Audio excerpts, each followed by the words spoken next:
bring in immigration attorney Kate Lincoln-Goldfinch.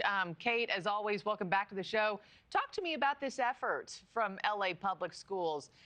They're safe zones. You know, to Anna's point, they're changing bus routes over this to keep kids away from ICE. Do they have every legal right to do that?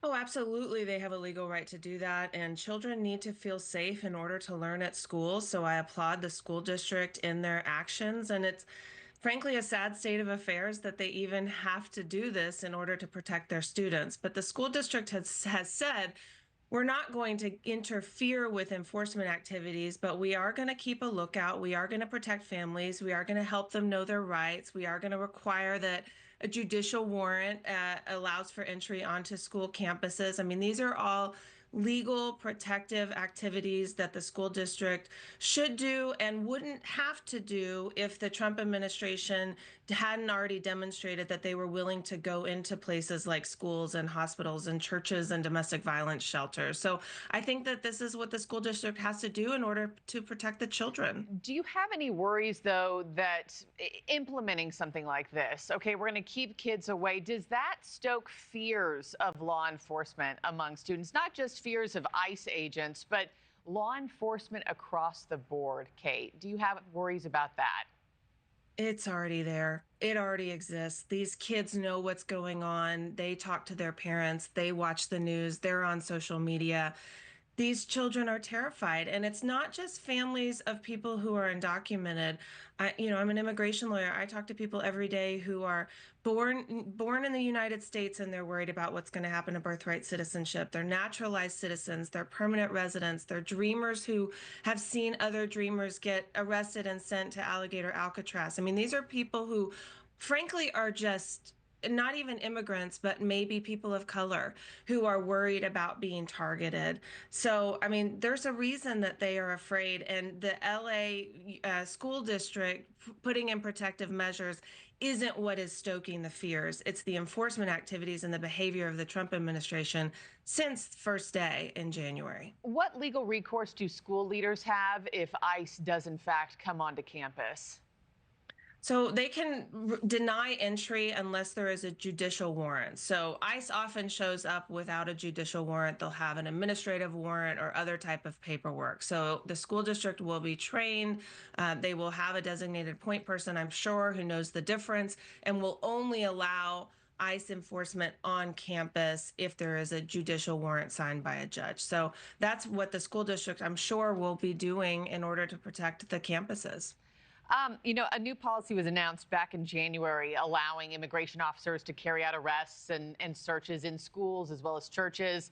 And I know you saw this story earlier this week. A 15-year-old student with disabilities was handcuffed and detained by ICE outside of an LA high school. The boy was released, and federal authorities said it was a case of mistaken identity. But take a listen to what the LA Unified Superintendent said about students witnessing these arrests. When we see masked men with long rifles jumping out of vehicles, apprehending adults, that is shocking to other adults. Just imagine the mental health trauma that is created in the minds of impressionable children.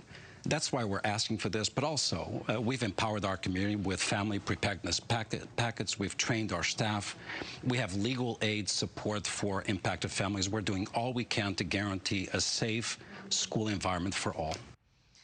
Following Monday's incident with that 15-year-old student, Kate, I mean, how do you think ICE should adjust the way they move around schools?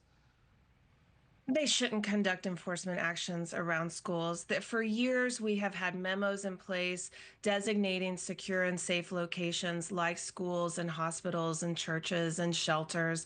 And there's a reason for that. There's no need to conduct enforcement activities in these locations. So that's just the bottom line. I mean, stuff like this is so unnecessary. It's so traumatic. And even though this young man was later released, imagine the trauma to him, to his family, to everyone who witnessed the event. And these arrests are just indiscriminate. I mean, these agents are just going out on the street, and what we're seeing is that they're in error, making accidents, picking up people who are U.S. citizens, who have green cards, who have legal status, who have disabilities like this young man did.